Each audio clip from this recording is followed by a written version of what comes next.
I did the coverage in Andrews Air Force Base when all the dignitaries were coming in.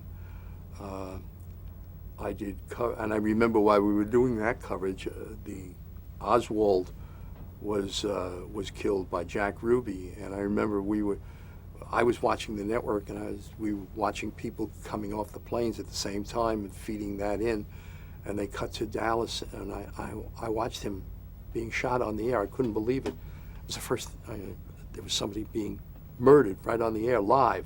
NBC had it live. The other networks, I think, had tape of it almost immediately after it happened. But we were on the air live when it happened. I remember Tom Pettit was the correspondent. He said, "Oh my God, he's been shot." But anyhow, we were out at Andrews Air Force Base, and then I did parts of the funeral coverage that followed, and I did part of the overnight when the casket was lying in state at the Capitol.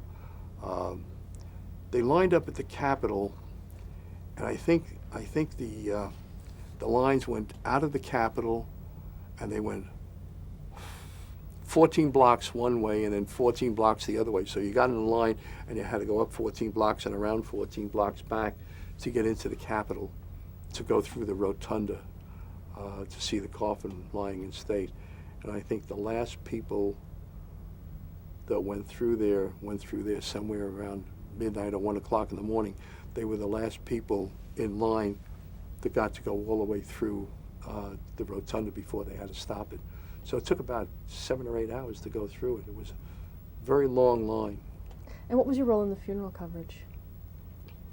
I was part of there was both pool and NBC unilateral coverage at the cemetery.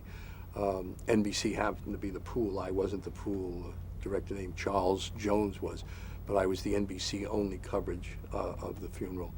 And we just placed our cameras in different positions than the pool cameras.